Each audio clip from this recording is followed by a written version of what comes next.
actually how they are constructed in the models. We said there were three essential parts: trigger model, cloud model, and the closure.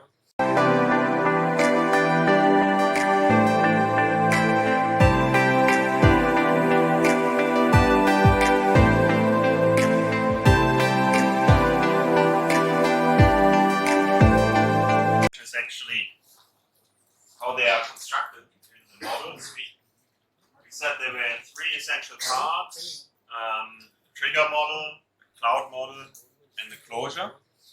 And we've talked about the cloud model this morning, and we learned about what the assumptions are when we build a mass-flux scheme. All right. So now we will spend time talking about the other two components, and then at the end I'll very briefly tell you about other things that we should also consider and won't really talk about in depth. And then we're done. And then it's dinner tonight, right? Yeah. 7 o'clock. Director's dinner. Yeah. Ah, excellent. So we're going to have a bit of a good time. Okay, so let's talk about the trigger model. So the basic idea, the basic task of the trigger model is to make a decision whether convection happens. And often it's also about making a decision what type of convection we're going to see. Again, every model, every climate model, weather model has its own way of doing the trigger model, but they all follow the same basic idea, and then the implementation can be completely different. Okay, so to give you a flavor of how it works, I show you one trigger model, and obviously I show the one I have developed in 2003 with a colleague from Holland. So a long time ago, I worked on one. But don't take it as that's the best one or the only one that works. It's simply an example, okay, of what thought processes do we have to go through to develop a trigger model.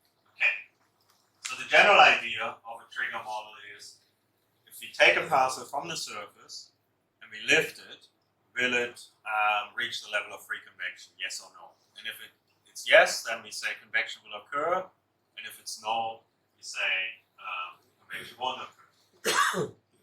Now, the one model that we are developing, so the first question is, which is not easy to answer at all, is what are the properties of the parcel that we should lift, right? And if you look through the different climate models, you will find different people make very different choices on that. Why is that an issue? Well, it's an issue because we're basically asking the question, we expect that at the surface or near the surface, the atmosphere near the surface, there will be a distribution of temperature and humidity, right? And so what we need to ask is which of the different parcels with different temperatures and relative humidities are the most likely to become the convective clouds. So we have to make a guess on that.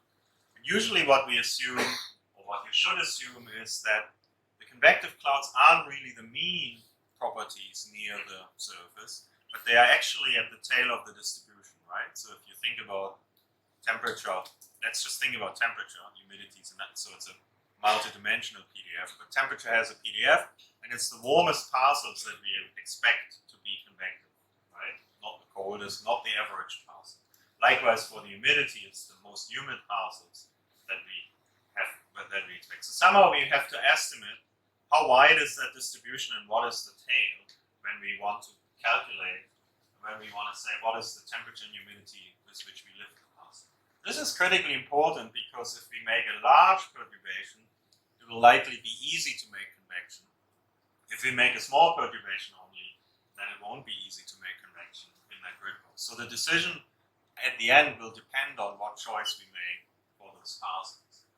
Well, then the next thing is you lift the parcel, and in our scheme we calculate its vertical velocity, and I'll show you how in a minute. But a lot of models don't deal with vertical velocity, so you just lift the parcel to the next level and you ask, is it still warmer or is it still positively buoyant, warmer and moister than its environment? Is the virtual temperature still higher than that of the environment? And then you repeat that, and every time you check how close to saturation you are, and when you reach saturation, you say, okay, this is the lifting condensation level, right? So now we have reached the point where the parcel is saturated, so now we need to calculate condensation.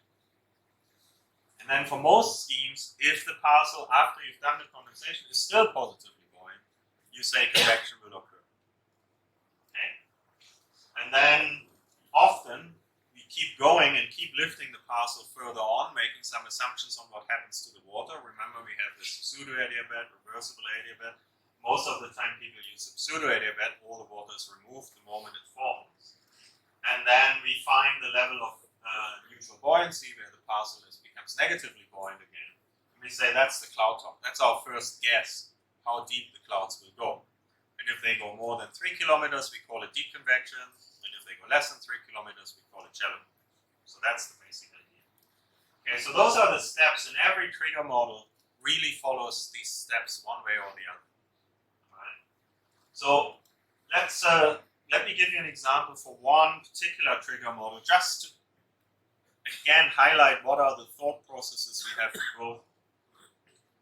So the first thing is we need to initialize the parcel near the surface. And this is done in, as I said, in many, many different ways. The first scheme I worked with was the Tietke scheme, and that would just assume a certain fixed number of temperature excess, temperature that you add to the parcel. So you take the environmental temperature and you add half a degree, and that becomes your parcel. And then you lift it, and then you see what happens. Okay. The more complex way, which we are using these days in several models, is to say, well, we really would like to know the parcel properties by having some idea of what the PDF of temperature and humidity is. And it turns out that that's very strongly related to the level of turbulence, and that in turn is strongly related to the strength of the surface fluxes. So you can actually use a sort of argument to do with scaling of the surface fluxes. This is basically the surface flux of the variable you're interested in, scaled by the width of the vertical velocity distribution at the lowest model level. Basically saying the updraft is the mean value plus some excess, and the excess is actually calculated from the surface fluxes. So if the sensible heat flux is very large, you get a very large temperature perturbation for your parcel. If the latent heat flux is very large, you get a very large moisture perturbation. So you distribute both into temperature and moisture.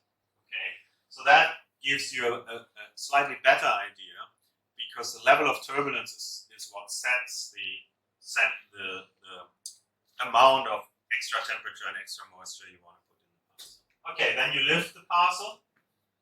How do you do that in a model? Well, you use the equations that we derived this morning, for instance. So here's an example.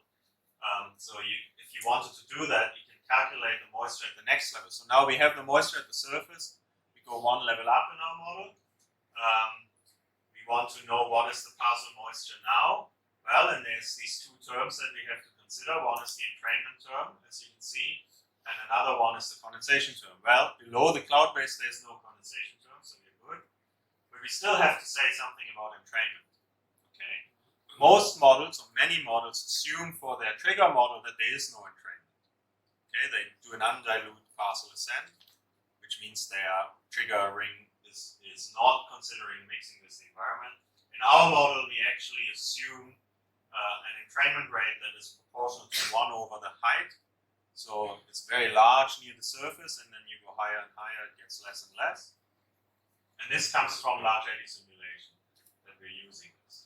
In our scheme, then, instead of just calculating the properties and checking on buoyancy, we also have an equation for vertical velocity, okay, which again has a buoyancy term, which is the source of kinetic energy or vertical velocity. It increases if the parcel is buoyant, right? It gets accelerated by the buoyancy force.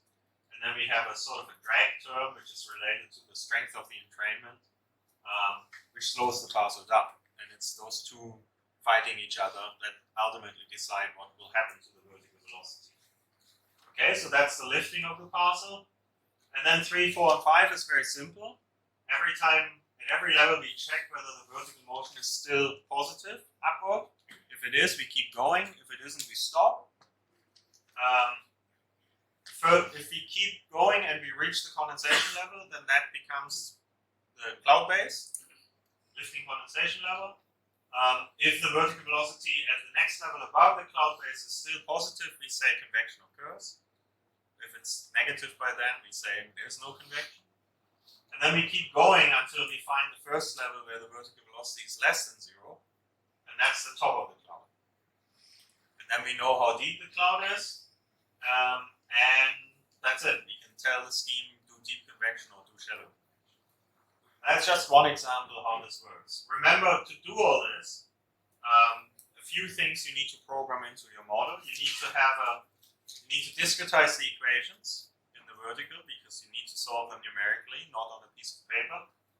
And then we need to have some way of calculating condensation, and that's usually called moist adjustment. So you can check in your model when you're working with it to do condensation. Usually what you do, you lift the parcel, go super saturated as you do that because it cools from the expansion, the moisture stays the same.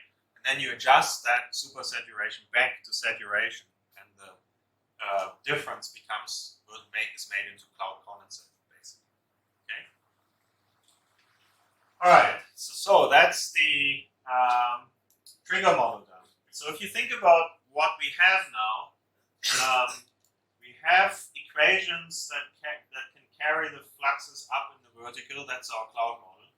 We know what the cloud properties are in terms of humidity, temperature, and so on at cloud base from our trigger model. So there's only one thing we don't know now. Okay? And the one thing we don't know is what is the mass flux at cloud base. And that's what this closure assumption is about. In general, closure means, it's actually a bad name for this, but it's what it is. Closure basically means you have a set of equations and there's one thing that you don't know. And to close the set of equations, you need to make some assumption. All right? So that's the general meaning of the word closure in the mathematical sense. So we have put in the mass flux assumption. We have added, therefore we now have to have this thing called mass flux as a variable in our equations. We have, as I said, the cloud model can calculate everything once it's initialized at the cloud base. We can initialize temperature and humidity from the trigger model, but we still have to initialize the mass flux itself. Okay, and typically in models, the closure assumption depends on which type of convection we are calculating. Most models, if not all models, have to make a decision a priori as to whether this grid point has deep convection or shallow convection. And if it has deep convection, it uses one closure. And if it has shallow convection, it uses another closure. The other difference between deep and shallow you've already seen is in the cloud model. If it's deep convection, the entrainment is smaller. If it's shallow convection, the entrainment is larger. Right? So that's the only two differences in most models between deep and shallow convection. Sometimes then, in shallow convection, some models don't allow the model to produce precipitation explicitly. It's switched off if it's shallow convection. But for deep, it's always on. But most models have relaxed this by now. Okay, so we'll start with the closure for deep convection. And there's several that people have developed, but the one that is in most models these days is the so-called Cape closure. All right, so we've heard about the name Cape closure. People have asked me about Cape closure already. So many of you are familiar with the term. What you're probably not familiar with is what is it and how is it derived and what assumptions are being made. Once again, as I will show you on this little board for the last time I'll be over there, there's quite a number of assumptions that are being made in the Cape closure. And as a result, there's kind of both tunable parameters, but also things we are neglecting. All right? Okay. So it's the Cape closure. So the first thing we need to know is what is Cape. And we had that in yesterday's lecture. Cape is the integral from cloud base, which I call ZB to cloud top, of the buoyancy force. All right? And we're going to write it as G times theta V. And in our notation now, that's the updraft theta V, virtual potential temperature, minus that of the environment, divided by that of the environment, dz. Okay, so that's the definition of K. Alright? It's a definition of K. That's the one we're going to use. Alright, so to make this into a closure, we we want to know how does convection, what do we expect convection to do to K? Alright? So that's the first thing. And the assumption that the convection closures are making is that the change of K in time due to convection, so I put a little CU for cumulus down there. So that's a change of K due to cumulus convection, is something like minus the K that the atmosphere has divided by some time scale. Alright, so that's quasi-equilibrium. That's the implementation of the idea of quasi-equilibrium. You're basically saying the change, what convection does to K is reducing K over time. And how fast it's reducing it depends on this time scale that we're putting in there. Alright? In most models, this time scale is a tunable constant. And it's the numbers that people use are somewhere between about an hour and 3 hours for coarse resolution models. You can go all the way down to half an hour or so. And sometimes people get extreme and use the time step. So they say they want to reduce K in one time step. Okay, so that's the K closure. Alright, we can go home now. Right? Oh, hang on a minute. This doesn't, we can't calculate anything from that. How do we, so the question now is if that's our closure assumption, what we need to calculate is mass flux at cloud base. So now we have to somehow convert this thing into mass flux at cloud base calculation. So that's the task. So to do that, let's calculate this from that. So what we need to calculate is the left-hand side. The right-hand side we know. This we can calculate just from the vertical profiles in the model. This one and the parcel ascent that we are doing anyway, right? So that's easy. This one is a constant, so we know what it is. We set it. But we don't know what the left-hand side is. So we need to calculate the left-hand side. Okay, that's good. But now could be different for different regions, right? Sorry? Now could be different for different regions. I hope not. No, you can do whatever you want this time. But you shouldn't make it different for different regions because it's already bad enough, the assumption as it is. So if you choose your tau by region, you're sort of distorting the physics. Maybe you have some argument why over land the tau should be different than over the ocean, but there's no real physical argument why convection should reduce K faster in one region than another. I don't see any particular physics that would do that. I think these equations can be integrated also directly. And I'll integrate it with respect to time also. No? This equation. Well, what do you mean integrate? This one? This equation, because this one? this one, huh? Yes, but what do you gain? You still need to get the mass flux in there somehow. So what we want to calculate is the mass flux at cloud base. Okay, that's what we need. And so we haven't got any, there's no mass flux anywhere here. So we really need to work on how do we do that, right? So what's actually happening?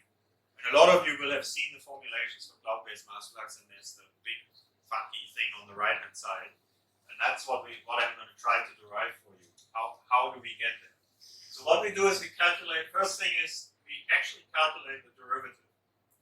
And that's of course the derivative of this integral, cloud base, cloud tau, g, theta, v, u, minus theta, v bar, divided by theta, v bar, dz.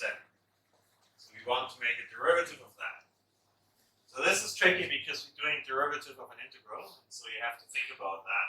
In principle, there are terms that are derivatives of the boundaries of integration, right? So, or the limits of integration, but we're going to assume cloud base and cloud top don't change in time. Okay? For one time step, that's a sensible assumption. So that means we can actually, g is a constant, so we can take that out. We can actually rewrite this as, we can take the derivative inside the integral.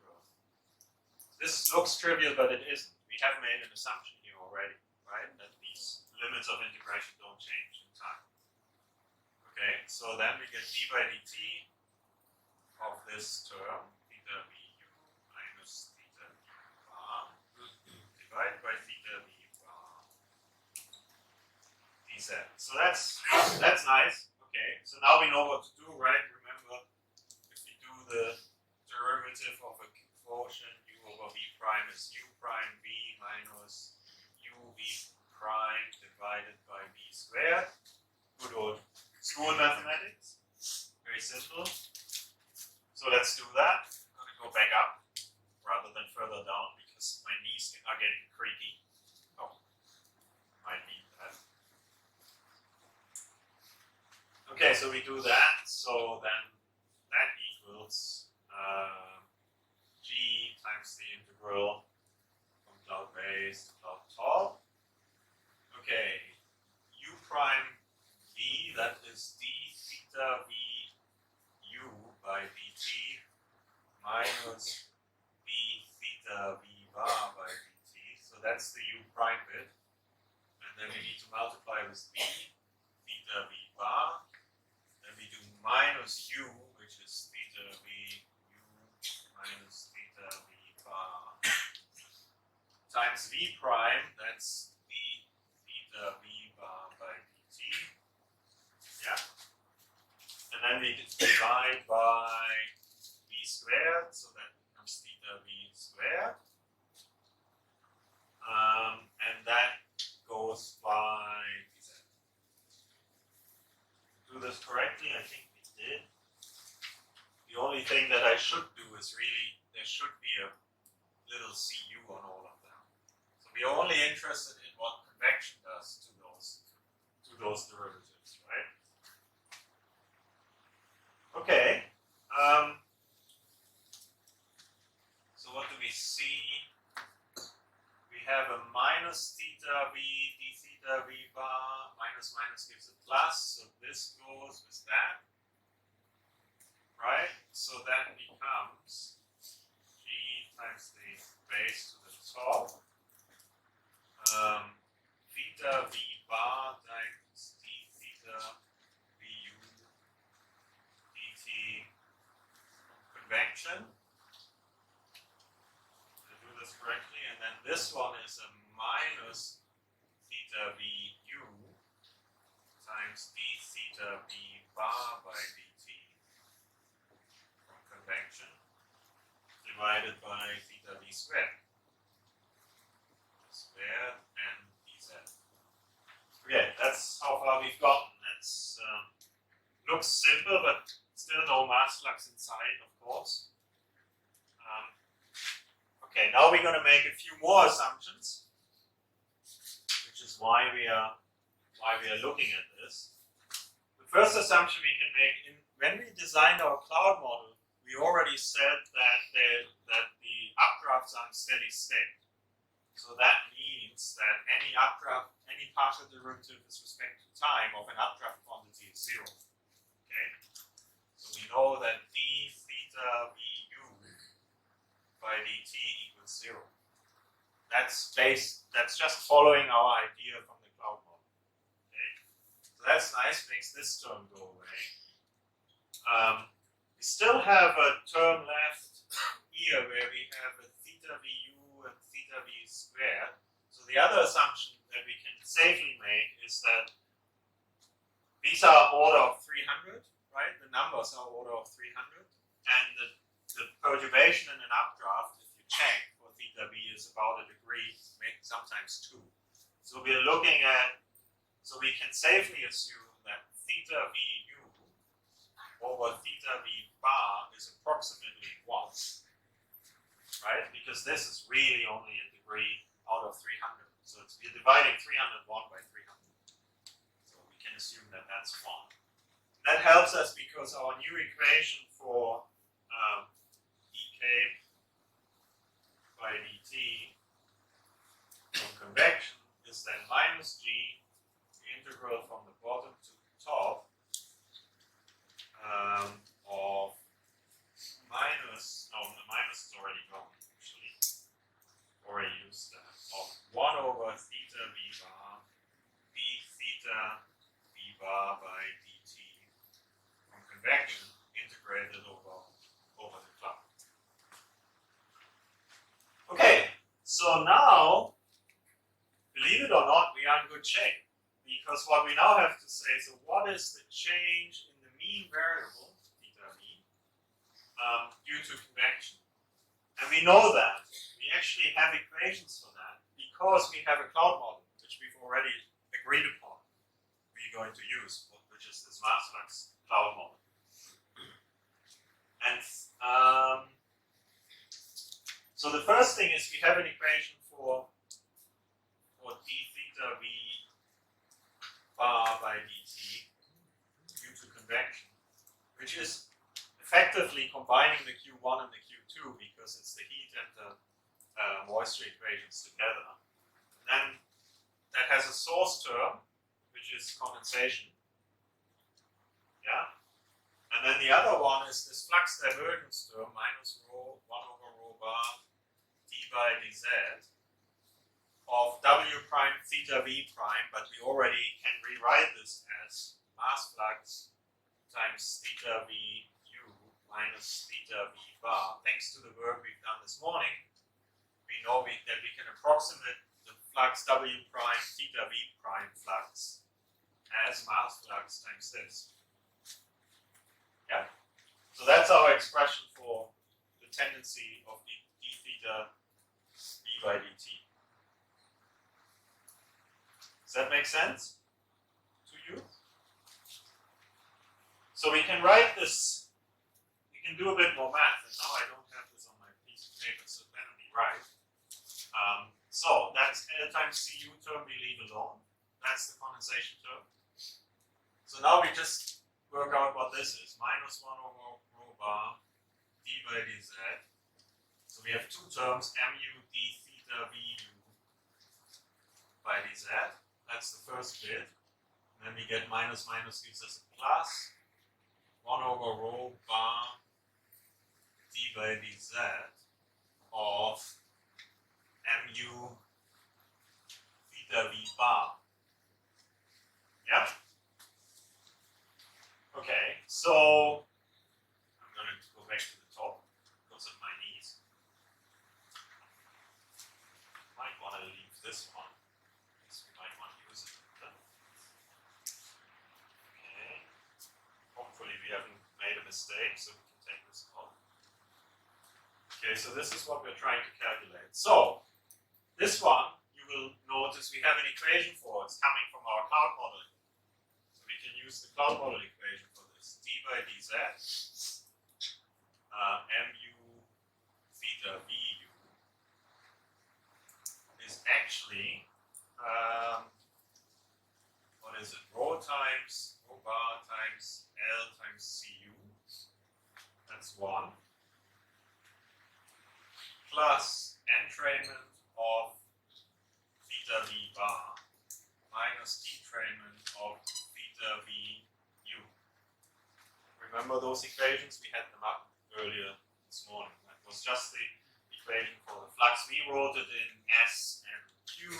This is the same thing, but written in this virtual potential temperature. It's just the same idea. Right, so that gives us this term. Now what about this one? So this one we can write in 2. We can write it as, so that's term number 1. That's this one. So now we're going to work on number 2. And number 2 was,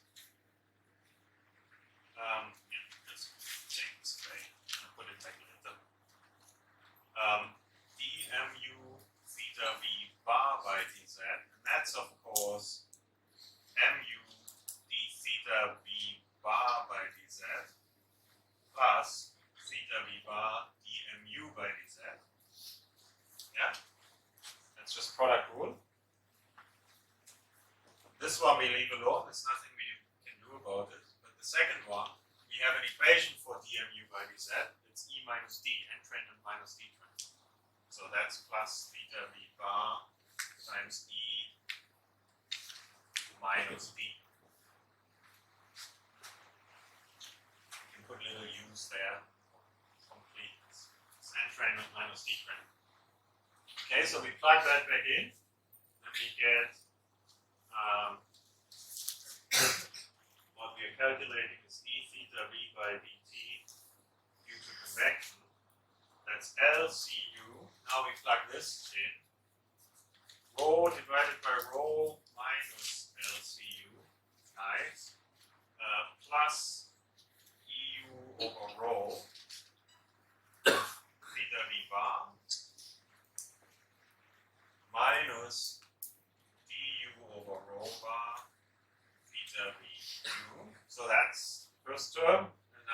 the second term plus EU over rho. Oh no, hang on.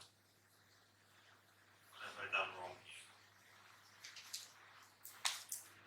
The sign isn't right. Yeah, the sign isn't right. This is a minus because there's a minus in front of this. And this is a plus. Plus EU over rho theta v bar minus EU over rho theta v bar. Alright, so beauty. The condensation goes.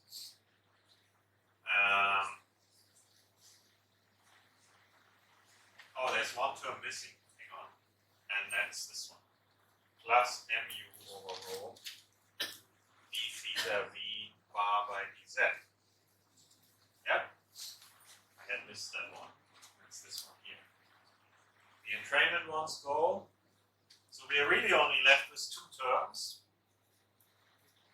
One is a detrainment term, du over rho, and it's the theta v u minus theta v bar. That's one term that we are left with. And the second term is plus mu over rho d theta v bar by dz. So this is worth looking at for a second before we go on with our calculation. Because this gives you, and this is true for other variables as well, that gives you immediately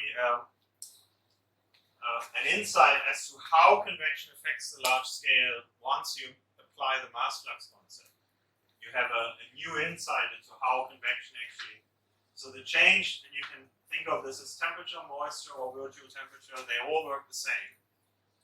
There's two components on how convection modifies the grid mean.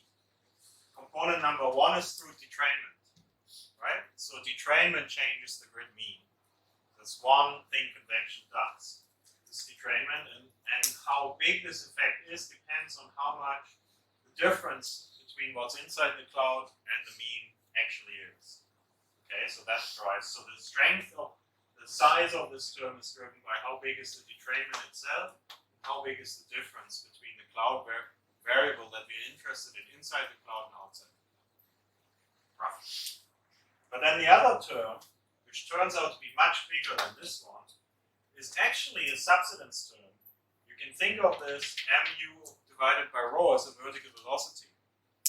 So it's no different than a vertical advection term, vertical subsidence term, basically.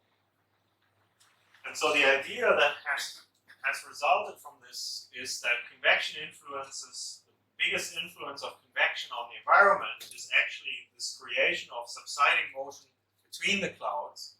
And that subsiding motion then leads, in this case, to a heating of the atmosphere. And if you look at moisture, it's a drying term. And if you, so heating and drying of the atmosphere through subsidence between the clouds. Right, so that's another way of thinking about what does convection actually do to the larger scales. All right, so it's a side result of what we were interested in. So the next assumption that we make, and keep it in mind that we've made it, is that this term, this detrainment term, is much smaller than the subsidence term. For most of the cloud layer, this is true. It's not necessarily true right at the top of the cloud, where the detrainment term can be larger. But since we are, in the end, are interested in vertical integrals, this one layer is actually not making much of a difference, especially since it's going to happen high up in the atmosphere for deep convection anyway. And there the moisture and temperature differences are small. So we're going to neglect this one. And then we're going to say that the change of theta v due to convection in the average theta v, the grid box mean, is approximately subsidence term, mu over rho bar d theta v bar by dz. Okay, so now we can plug that back into our equation. So we kind of like this because it has mass flux in it. Still doesn't have mass flux and cloud base in it, but it has mass flux in it.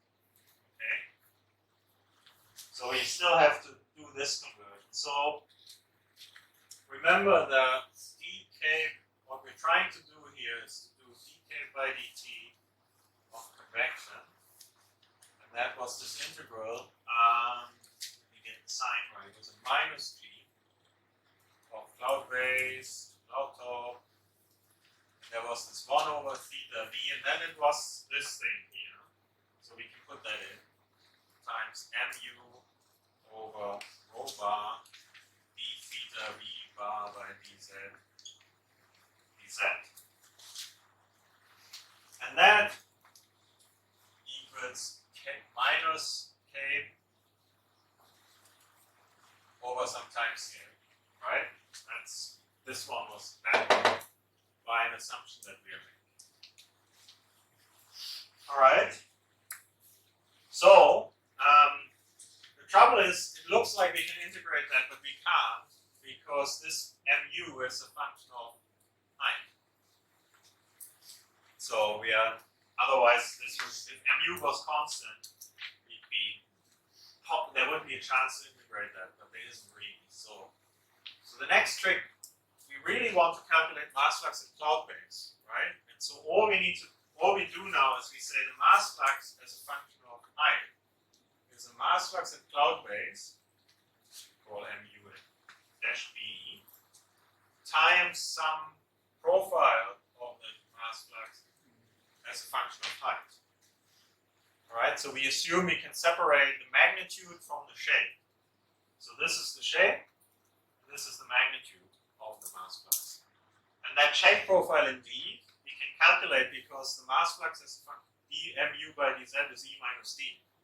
So we can actually, e minus d are set. We can calculate those. So if we know e and d, we can calculate this eta function here quite easily. If we do that, then we can stick that in here, and the mass flux at cloud base is now not a function of height anymore. We can pull it out, we can solve for it, and that's our closure. And you will find minus goes with the other minus. It's k divided by tau. That whole thing divided by that integral g zb to zt eta u divided by rho bar theta v bar d theta v bar by dz integrated in the vertical. Okay? That's the Cape closure right there. So that's how you can calculate mass flux at cloud base. The last number we didn't have in our cumulus parametrization. You can see there's an integration that you have to do, but that's relatively straightforward. The numbers are all known. You see these are all grid mean numbers. So we know them. They're all grid average numbers. We just need to calculate this integral. The eta u we can calculate from our assumptions of entrainment and detrainment. So once we've made the assumptions for entrainment and detrainment, we can calculate this. Tau we have. So the one thing we also need to calculate is k. And as you know from yesterday's discussion, there's more than one k. There's an undiluted k, dilute k, reversible k, irreversible k, pseudo-adiabatic k. And so again, you have to watch out. This number very strongly depends on how you calculate this, right? Even this integral calculated, the number here still depends very strongly on what choices you make. And then it gets worse, because you may choose pseudo-adiabatic k, where k gets very large, and a very long time scale. And that would give you the same answer as reversible k in a very short time scale. So a lot of flexibility for tuning is sitting in this. Most models calculate the k, or the two models that I have in-depth knowledge of, calculate this with their proper updraft calculation. So it's neither pseudo-adiabatic nor reversible. You actually do a proper updraft calculation, including microphysical processes, rainfalls out, calculate the water loading, you calculate the freezing, you calculate things in great detail to calculate this number here. Okay. What does the shape function typically look like? What's the shape function typically look like? Well, mass flux as a function of height in most looks something like this. So we have a peak low down and then decreasing this height. So the shape function looks something like this. It's peaking somewhere in the middle, then you would expect a entrainment. No, what you what you're basically saying is that if it looks like this, it's saying that the updraft is gaining mass in the lower part, which means entrainment must be greater than detrainment. And above the mass, it's losing mass, which means detrainment must be larger than entrainment. These are just derived often from observations, and then people try to match them. Although observations of mass-flux don't really exist. Well, we'll talk about that tomorrow. They do now, but when all this was developed, they didn't exist. So it's entirely, this shape function is entirely a function of your assumptions on entrainment and detrainment. So once you've made those, you know what the shape, you've made an assumption about the shape. But a typical shape looks, for deep convection, looks something like this. And how exactly subsidence is heating atmosphere? Sorry? How exactly that term is heating subsidence? Well, no, it's because it's, why is it heating? Well, if you think about it, mu is positive, d theta by dz is positive because theta increases with height. So the term is positive, isn't it? So that's the heating. If you want to think of the physics of it, theta might not be the most elegant. The simplest way I can explain it is if the air is subsiding, it goes to higher pressure, it gets compressed, and it adiabatically heats. It's the same. This is just a mathematical expression of that in theta variable. So in the theta variable, remember there is no adiabatic compression. Theta doesn't change as the air subsides, but then it looks like an advection term instead. So you have a profile of theta. Theta is increasing with height, and you're advecting some of the high theta to the layer below, and that's the heating as well. So that's just, we made a, if you think of it in temperature, it's the compression term. If you think of it in theta, it's a subsidence term. It's the same, but physically it's the same thing. It's just the theta variable has excluded. It's constant. Theta is constant for adiabatic processes, so it becomes an advection process. But it's still a heating term for the So typically at what level this mass flux is maximum? Or it depends on Well, it's not constant that level. There's no maximum. Yeah, no, where that is maximum is not constant. Sometimes it's higher up, sometimes it's lower down. But in the models, so in most models, this depends on the entrainment and detrainment assumptions. If you remember this morning, the turbulent entrainment and detrainment, and often in the models, is the same. So that can't be what's driving this. It has to be the organized entrainment and detrainment that's driving a change in the shape. Because as long as entrainment and detrainment are the same, you can't increase or decrease the mass flux. Right? So those come from the organized So part. in this mass flux equation, Yeah. so basically your shape function and the tau is the cloud like time, right? In my model. Not really. Tau is how long does it take Yeah, to remove convective. K by convection, say. Yeah. So now these two are basically prescribed, right? Yes. These two. So and other terms are getting computed, right? Yes. Every time step. Yes.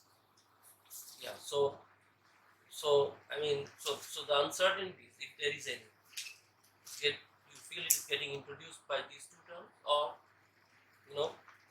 Well, so the first is how good a closure is that? Is what you're asking, right?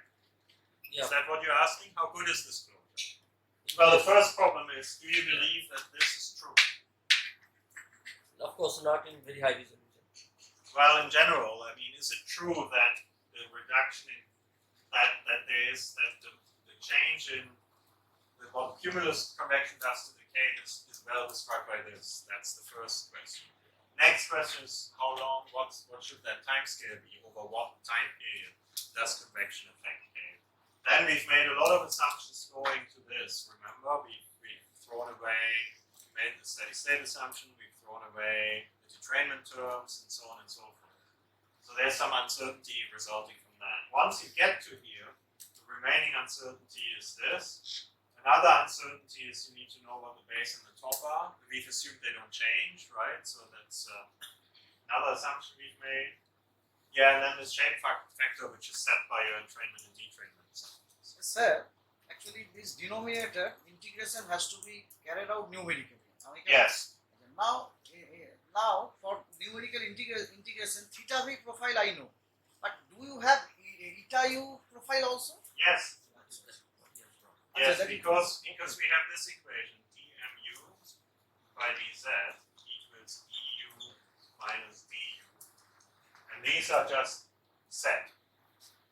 They're either constants or some other assumptions that we make and can calculate before we calculate this.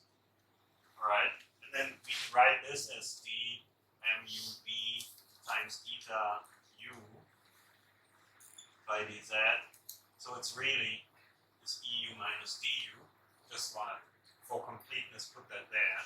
So then d eta u by dz is 1 over mu b eu minus du. So now you can say, but I don't know this. But you can make a first guess. You just give this a number to calculate the shape profile. So you're really only interested in the shape of the profile. So you need to, usually this is done iteratively. You first calculate this assuming a certain number here. Then you have this and you calculate the actual number and then you update the mass-flux profile. That's how it's done in practice. Okay, we better be quick. So that was the Cape closure done. There it is. In shallow convection, the closure is usually different because people assume, so here we're making the assumption of quasi-equilibrium. Okay? So we are saying there's this instability called Cape and the role that convection plays is to reduce that instability. So we measure the instability by Cape and convection reduces it.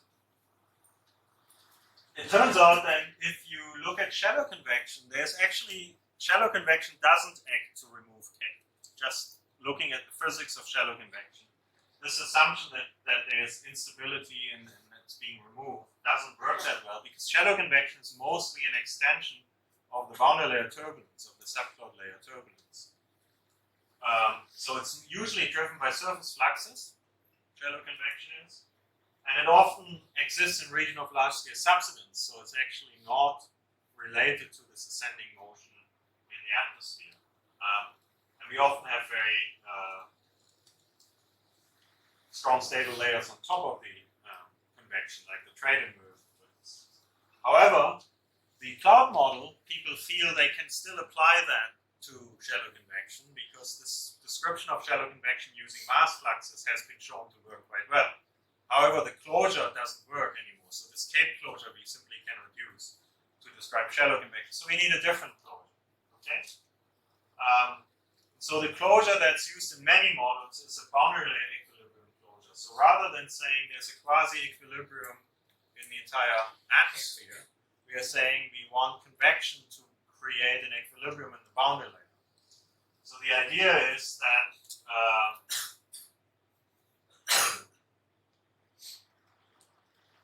So the boundary layer equilibrium idea is you have these clouds, there's a theta E in the boundary layer, so that's the equivalent potential temperature, so it's again a combination of potential temperature and humidity.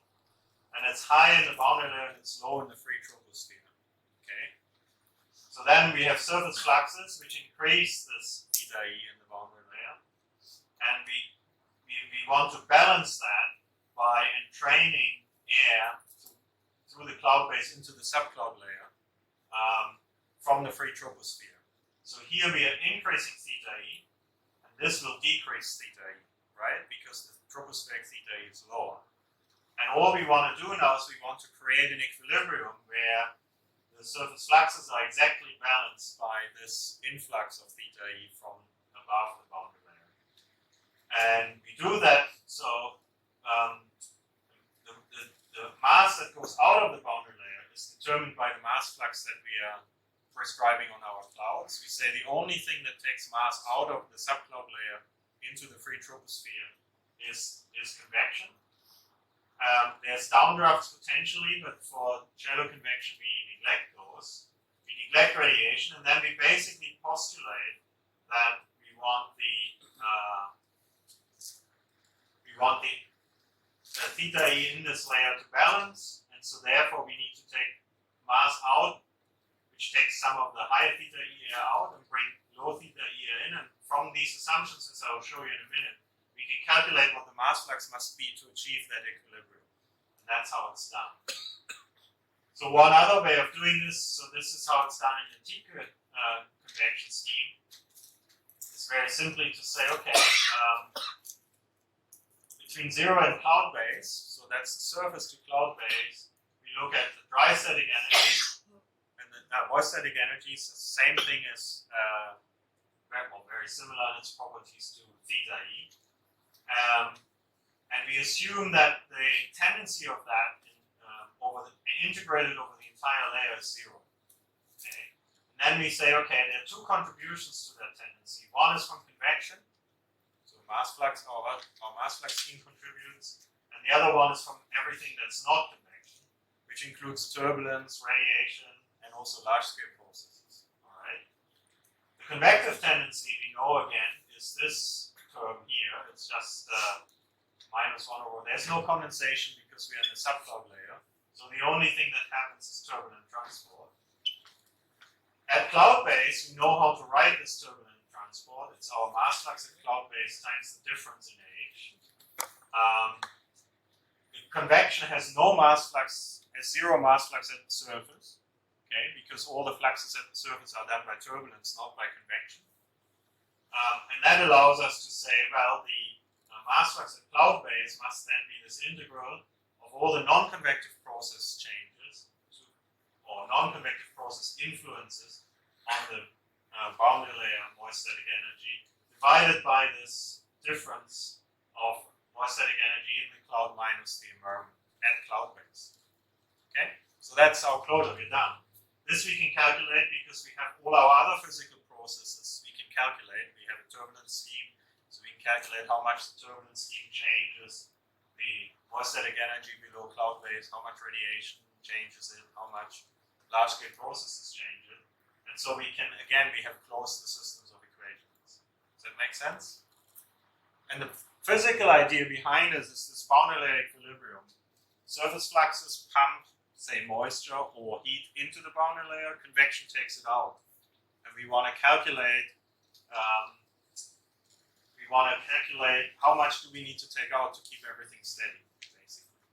That's roughly the idea behind this. All right, we're almost done. I'm going to talk about the things we didn't talk about, and I'm going to talk about them really, really quickly. But since we had 2 hours, there's no way we can cover everything. So we've really covered only the basic ideas, and we've covered them in some depth because it's stuff you won't find in textbooks, which is usually why I like to do it, even though it sometimes feels a bit tedious. So, what didn't we talk about? Well, one thing we know exists in convection is downdrafts. Someone has already asked me about downdrafts, right?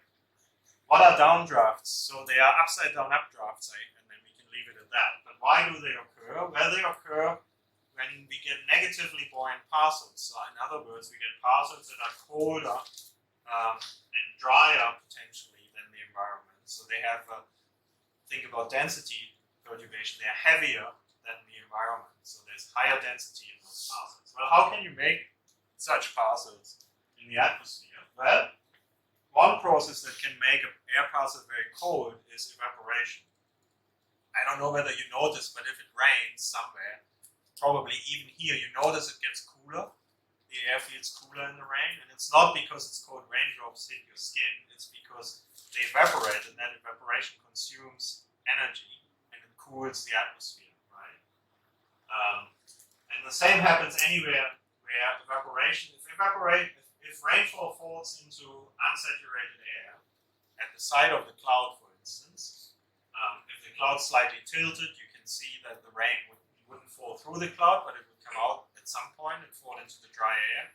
It will start evaporating, it will cool, and it's possible that it's not only possible, it's observed that generates parcels that are negatively buoyant.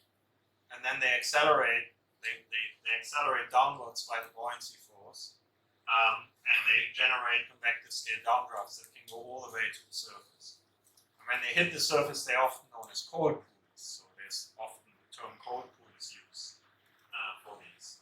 So here's a depiction of this. There's precipitation falling from this convective cloud. There's lots of updrafts here, old towers, new towers, whatnot. And then you have this area where this convective rainfall falls into clear sky and it generates downdrafts, which which hit the surface. Once they hit the surface, they have to spread out. That's often what generates gusts and things near the surface. Sometimes even microbursts. So very strong gusts can be generated if the downdrafts are very strong. So that's the physics. Turns out we can apply our mass flux thinking to downdrafts as well. And that's what's done in most parametrizations. So you write, just like we had an equation for updraft fluxes, we write equations for downdraft fluxes. They have a minus here because it's going the opposite direction. And you can do the same thing as we did for updrafts.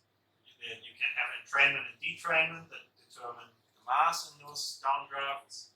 The driving, the source term now is not condensation but evaporation, of course. And you can even have momentum terms from your downdrafts if you want to. So it's essentially an upside down updraft model, very simple idea. You have the same problem. You need to initialize the downdraft somewhere, and you need to give them a value so that you have a starting point for your calculation. And then you need a mass flux value at the starting point. You need a temperature, humidity, and so on and so forth. So it's the same thing. The first thing is, where do we start downdrafts in our model? Where do we want them to start? This is called the level of free sinking, and that is the highest model level at which, if I mix saturated cloud and environmental air 50-50, right? I take 50% cloud air, 50% environmental air. At which level would that become negatively buoyant? And if you don't find such a level, there is no downdrafts. And you start from the top and you find the highest level where this happens, and that becomes the starting point of your downdraft. And you initialize it with whatever you get from doing that mixing. You get temperatures and humidities from mixing those two parts. Then we need a downdraft mass flux at the starting point of the downdraft, which is this level of free sinking.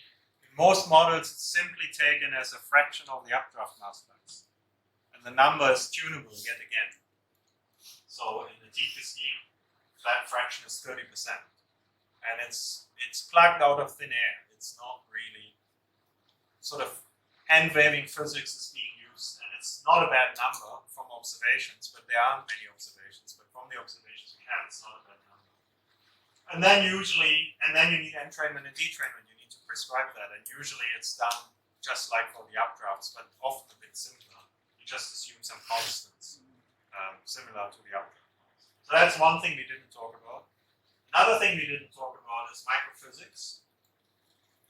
So this is a very contentious area in cumulus parametrization, and to me it's one of these things where we have gone completely ballistic in designing climate models in particular.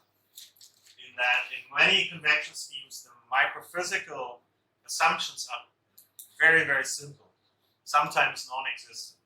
So many convection schemes say, okay, how much of the water should rain out? That's the question that microphysics has to answer. You formed all this cloud water by condensation. How much of it's going to be cloud water? How much is going to be rain? How much is going to fall out? That's the question. I know one very famous convection scheme that says keep 1 gram per kilogram, rain everything else out. Okay. Until very recently, that was what they did for microphysics. All right. You can be more sophisticated. You saw in the scheme that we were discussing so far, we had even equations for liquid water and rainfall. So then you have to say, okay, how much of the liquid water becomes rainwater? And you use a simple autoconversion formula for that. That's described in this simple term here. So this constant here is an autoconversion constant, and then there's an adjustment factor here, but you don't need to worry too much about this. Note that critically, how much of this happens in a layer depends on the vertical velocity of the updraft, right? Because that's how much time a piece of air spends in this model. So normally autoconversion is a time scale. You say in 1 over that many minutes, all my water becomes rainwater. And then the time scale here needs to be worked out through the vertical velocity. Right? Don't know whether that makes sense. Anyway, you can include something like that. You can then say how much of this falls out. And this is also an interesting question. You think of convection, it's actually physically quite important. If you think of raindrops, they have force speeds of about 5 meters per second, right? But the updrafts can also have velocities of 5 meters per second or larger. So once the updraft speed becomes larger than the force speed of the drops can't get out anymore. They stay in the updraft. That means they add to water loading, they add to freezing, and so on and so forth. So representing that in some way could be very important for your convection scheme. So this is a very sophisticated way of doing microphysics, even though it doesn't look very sophisticated. However, if you compare to what people do in their stratiform cloud schemes these days, and climate models in particular, they've gone insane. And they've gone insane because they want to do aerosol effects on clouds. And so then we have a two-moment microphysics scheme in the stratiform part, and it's all very complicated, and there's a number concentration, and there's a mass of the liquid, and so on and so forth. But at the same time, in the convection scheme, we say keep 1 gram per kilogram, rain the other stuff out. That doesn't make any sense. The other thing that you may not have noticed, a lot of you work with high-resolution models. Think about, you have a global model, and you want to decrease the resolution or increase the resolution. You get smaller and smaller boxes, smaller and smaller boxes. At some point, you want to switch the convection scheme off. Okay? Now, if the microphysics in the convection scheme is different from the microphysics in what you call the non-convection scheme, the moment you turn the convection scheme off, you're changing the microphysics that goes on in convection. Because you're going from whatever your convection scheme assumes to whatever your full model outside the convection scheme assumes. This is completely neglected by people. People say, oh, we switch the convection off. The only thing that changes is how the transport's calculated. It's now explicit. Not true, people. You're also changing the microphysics. Now, if you look at the cloud resolving model literature, what's the most uncertain term in cloud resolving modeling? It's microphysics. So you're making a big change when you switch the convection scheme off, most likely. Check in your model. So if you have a model which you run with and without convection scheme, check what's the microphysics in the convection scheme and what's the microphysics in the rest of the model. And you will find very likely that they're very different.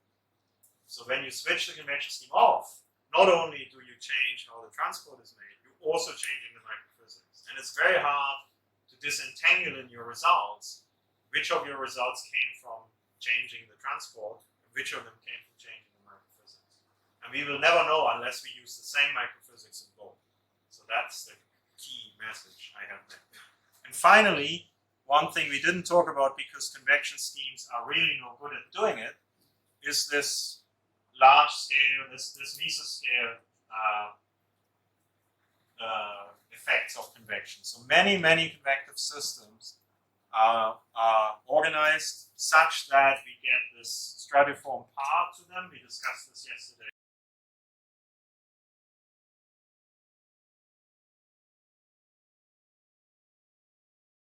As well. So we have the convective cells and we have a mesoscale anvil attached to it. We have a flow that is flowing into the system from the rear. There's an updraft in this part which keeps the condensation going. There's a downdraft on the mesoscale in this part caused by the evaporation of the rain, just like the downdrafts in the convection. Over here, the storm moves, and this is often the observed structure. The consequence is that the heating profile changes from a purely convective heating profile, which is the blue one, by adding this mesoscale heating profile, and it changes to this black line. So you get a different vertical structure of the heating from convection, driven by this extra stratiform part. And these effects are currently either not at all or very poorly represented in all climate models, in all global models. So if this stuff is important and we think it is, then we are missing it altogether in our models right now. Okay? Just be aware of that. It's just not there. Okay, I have a couple more slides, but I don't need to show those. Well, maybe I should just flick through them, just to make you aware of them. You will have access to all the slides. I leave everything with Partha to put up somewhere. There's a whole number, this is probably the one page I'm going to show you. There's a whole set of different convection schemes, often simpler convection schemes than mass-flux schemes. And I've listed some of the key papers here. So there's, for instance, instead of, there's one school of schemes developed by Kuo early in the 60s and 70s, which don't use CAPE to look at balance, but want to have a moisture balance in the grid box. So that's another way of closing schemes. It's not a mass-flux scheme, it's simpler than a mass-flux scheme. So it doesn't use anything of what we talked about, but the basic idea is that the moisture that comes into the grid box gets divided into moistening the grid box and precipitation. And the parametrization task is to decide how much should go into precipitation and how much should go into moistening. And there's a magic constant that decides that. Okay? Then there's a whole class of schemes called adjustment schemes. They are even simpler. They have a really, really simple idea. Well, I actually have it here. There's a really, really simple idea that the earliest adjustment scheme was developed by Manabi. And it was almost developed as a fix.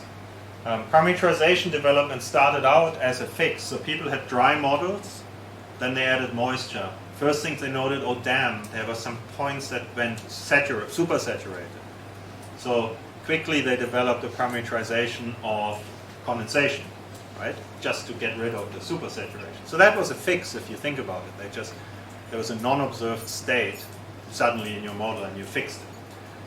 Then the next step was they said, oh, if you look at the lapse rates, they are super adiabatic and they're not at all like observed in the regions where they're in the real world there's convection. So they added an adjustment scheme. They said, so they waited till the model layers were saturated, and then they checked that whether the lapse rate was less than the moist adiabatic lapse rate, in which case the profile was unstable. Then they would adjust the profile back to a moist adiabat by precipitating any condensed and by condensation, and then removing the water that was condensed. Another form of adjustment scheme was developed by Betts and Miller. Works differently from what we just discussed. They basically say, to calculate the tendencies of convection, we assume that there's a reference profile of temperature and humidity that we know. And all we need to do is we let all the processes except convection work, and then we adjust the temperature back to its reference profile and the humidity back to its reference profile over a certain time. So that's very, very simple as well. So those are the alternatives to mass flux schemes. And then going back here, mass flux schemes, the most famous mass flux schemes that you can find probably are Arakawa and Schubert, 1974.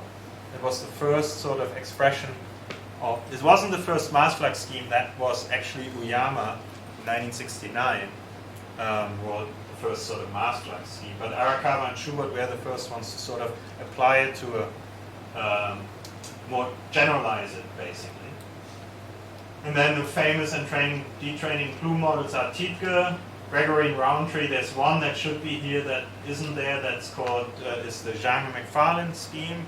And there's also Kane Fritsch, is another one that you hear, but that was mostly developed for mesoscale models. And Carey Manuel also developed a scheme in 1999. They all differ in the details, but the basic underlying physics is what we discussed today. It's this mass flux. A lot of the details that are different are how do they do the mixing, how do they do the closure, stuff. Alright, and that's it. Now we know how convection is parameterized in models.